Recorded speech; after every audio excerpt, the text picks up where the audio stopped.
Probably a lot of you know the story of the two salesmen who went down to Africa in the 1900s. They were sent down to find if there was any opportunity for selling shoes. And they wrote telegrams back to Manchester. And one of them wrote, "Situation hopeless, stop, they don't wear shoes." And the other one wrote, "Glorious opportunity, they don't have any shoes yet." Now, there's a similar situation in the classical music world, because there are some people who think that classical music is dying, and there are some of us who think you ain't seen nothing yet. And rather than go into statistics and trends and tell you about all the orchestras that are closing and the record companies that are folding, I thought we should do an experiment tonight. An experiment. Actually, it's not really an experiment because I know the outcome. But it's like an experiment. Now, before we start, I need to do two things. One is I want to remind you of what a 7-year-old child sounds like when he plays the piano. Maybe you have this child at home. He sounds something like this.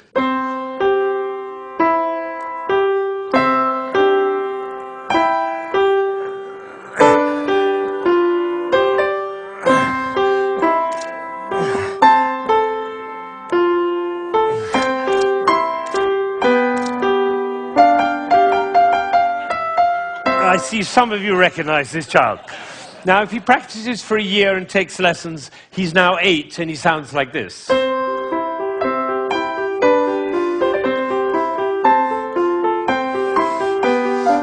then he practices for another year and takes lessons, now he's 9.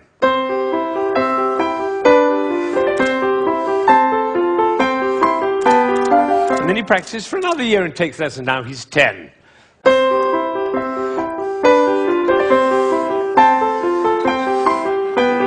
At that point, they usually give up.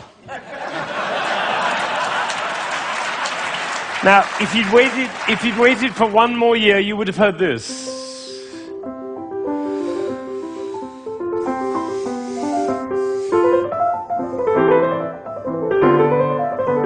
Now, what happened was not maybe what you thought, which was he suddenly became passionate, engaged, involved, got a new teacher, he hit puberty, or whatever it is. What actually happened was the impulses were reduced. You see, the first time he was playing with an impulse on every note.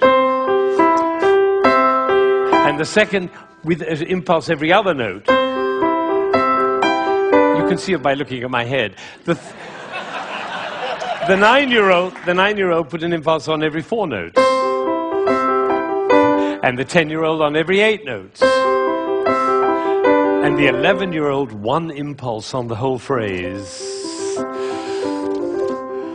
I don't know how I got into this position. I didn't say I'm going to move my shoulder over, move my body. No, the music pushed me over, which is why I call it one buttock playing. Can be the other button. You know, a gentleman was once watching a presentation I was doing, and I was working with a young pianist. He was the president of a corporation in Ohio. And I was working with this young pianist, and I said, the trouble with you is you're a 2-buttock player. You should be a 1-buttock player. And I moved his body like that while he was playing. Suddenly the music took off. Took flight. There was a gasp in the audience when they heard the difference. And then I got a letter from this gentleman. He said, I was so moved, I went back and I transformed my entire company into a 1-buttock company. Now, the other thing I want to do is to tell you about you. There are 1,600 people, I believe. My estimation is that probably 45 of you are absolutely passionate about classical music. You adore classical music. Your FM is always on that classical dial. And you have CDs in your car, and you go to the symphony, and your children are playing instruments. You can't imagine your life without classical music. That's the first group. It's quite a small group. Then there's another group, bigger group. These are the people who don't mind classical music. You know, you come home from a long day and you take a glass of wine and you put your feet up, a little Vivaldi in the background doesn't do any harm. Right? That's the second group. Now comes the third group. These are the people who never listen to classical music. It's just simply not part of your life. You might hear it like secondhand smoke at the airport, but and maybe a little bit of a march from Aida when you come into the hall, but otherwise you never hear it. That's probably the largest group of all. And then there's a very small group. These are the people who think they're tone deaf. amazing number of people think they're tone deaf. Actually, I hear a lot, my husband is tone deaf. Actually, you cannot be tone deaf. Nobody is tone deaf. If you were tone deaf, you couldn't change the gears on your car in a stick-shift car. You couldn't tell the difference between somebody from Texas and somebody from Rome. And the telephone. If your mother calls on their miserable telephone, she calls and says hello. You not only know who it is, you know what mood she's in. You have a fantastic ear. Everybody has a fantastic ear. So nobody is tone deaf.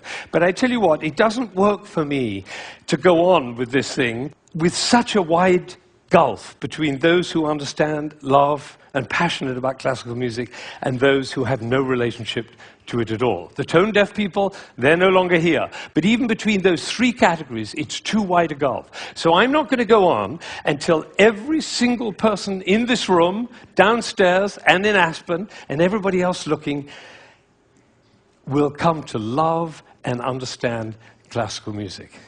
So that's what we're going to do. Now, you notice that there is not the slightest doubt in my mind that this is going to work, if you look at my face, right? It's one of the characteristics of a leader that he not doubt for one moment the capacity of the people he's leading to realize whatever he's dreaming. Imagine if Martin Luther King had said, "I have a dream!" Of course, I'm not sure they'll be up to it. All right, so I'm going to take a piece of Chopin. This is a beautiful prelude by Chopin. Some of you will know it.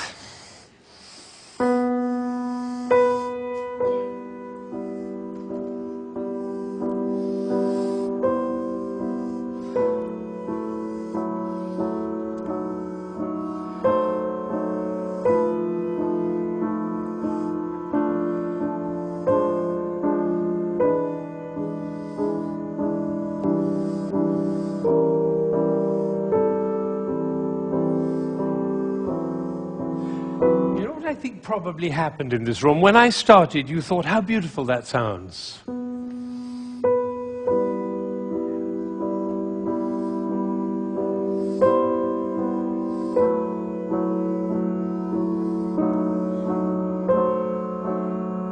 I don't think we should go to the same place for our summer holidays next year. It's funny, isn't it?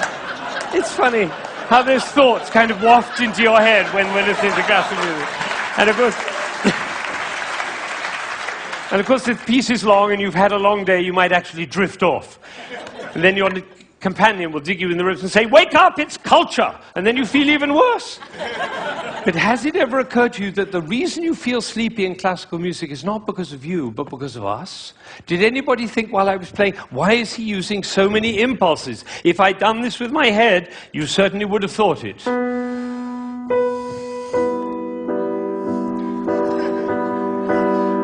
And for the rest of your life, every time you hear classical music, you'll always be able to know if you hear those impulses.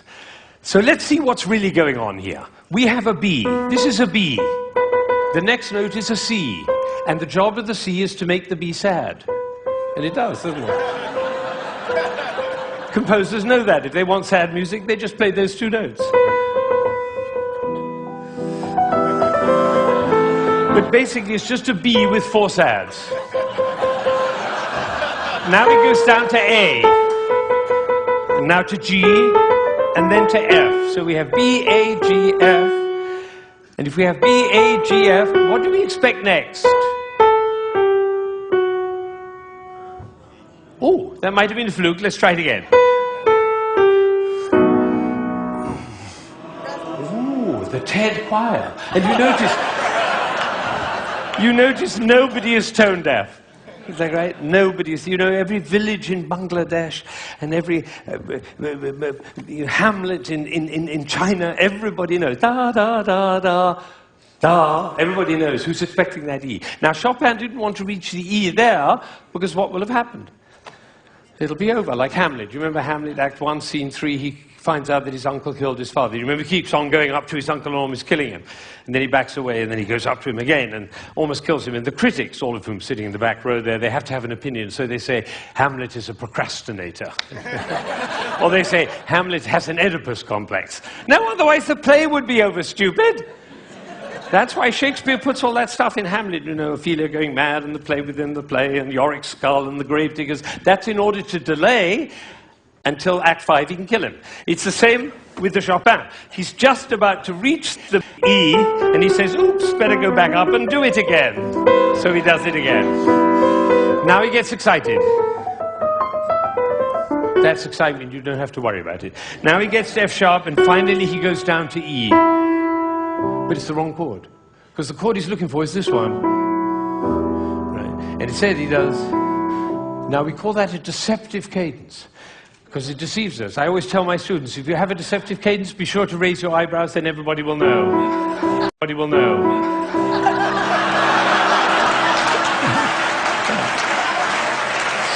All right. So he gets to E, but it's the wrong chord. Now he tries E again. That chord doesn't work. Now he tries E again. That chord doesn't work. Now he tries E again. That doesn't work. And then finally,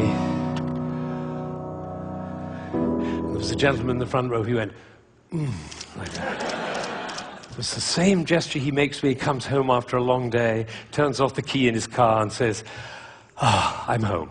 Because we all know where home is. So this is a piece which goes from away to home. And I'm going to play it all the way through, and you're going to follow. B, C, B, C, B, C, B, D, down to A, down to G, down to F, almost goes to E, but otherwise the play would be over. Goes back up to B, gets very excited, goes to F sharp, goes to E, it's the wrong chord, it's the wrong chord, it's the wrong chord, and finally goes to E, and it's home. And what you're going to see is one buttock playing. Because for me to join the B to the E, I have to stop thinking about every single note along the way and start thinking about the long, long line from B to E. Right? You know, we were just in South Africa, and you can't go to South Africa without thinking of Mandela in jail for 27 years. What was he thinking about? Lunch? No, he was thinking about the vision for South Africa and for human beings. That's what cares. This is about vision. This is about the long line, like the bird who flies over the field and doesn't care about the fences underneath, all right? So now you're going to follow the line all the way from B to E. And I have one last request before I play this piece all the way through. Would you think of somebody who you adore who's no longer there? A beloved grandmother, a lover, somebody in your life who you love with all your heart, but that person is no longer with you. Bring that person into your mind, and at the same time, follow the line all the way from B to E, and you'll hear everything that Chopin had to say.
Now, you may be wondering,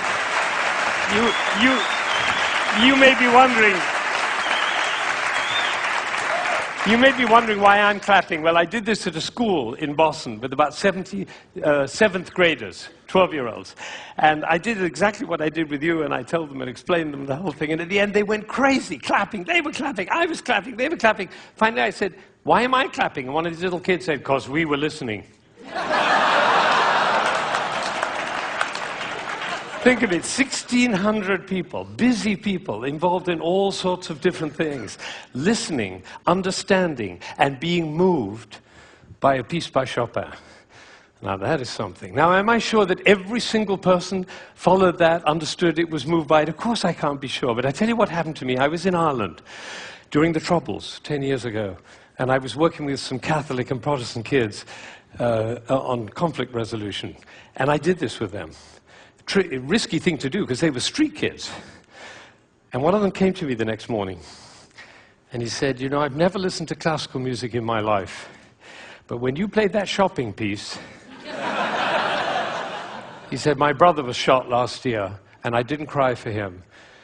But last night, when you played that piece, he was the one I was thinking about. And I felt the tears streaming down my face, and you know, it felt really good to cry for my brother. So I made up my mind at that moment that classical music is for everybody. Everybody. Now, how would you walk? Because you know my profession, the music profession, doesn't see it that way. They say 3% of the population likes classical music. If only we could move it to 4%, our problems would be over. I say, how would you walk? How would you talk? How would you be if you thought 3% of the population likes classical music? If only we could move it to 4%.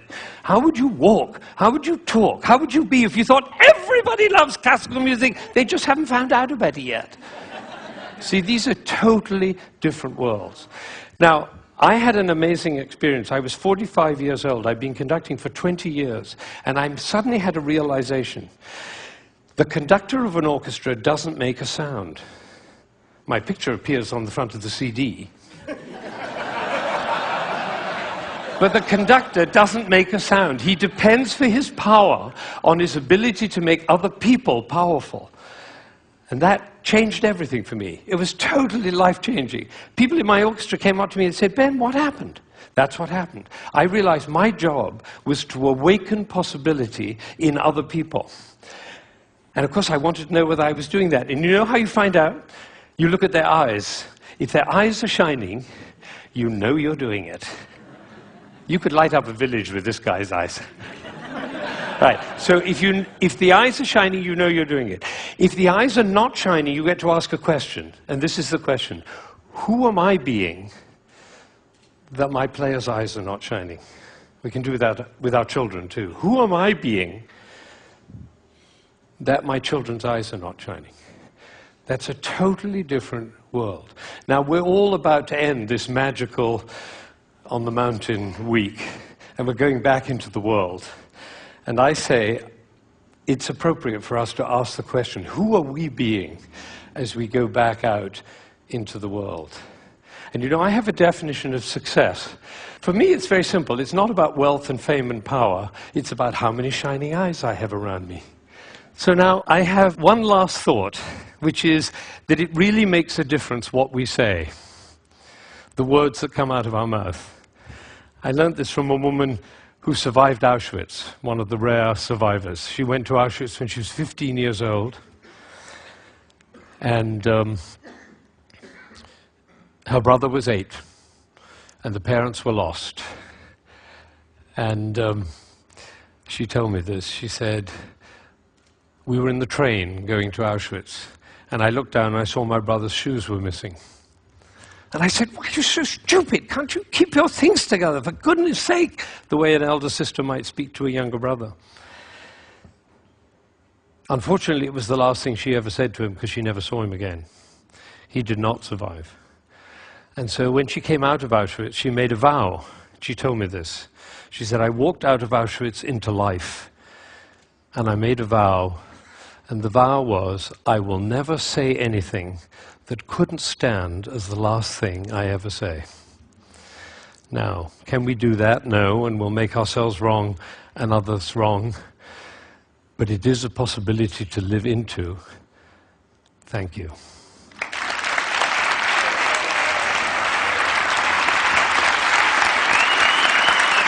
Shining eyes. Shining eyes.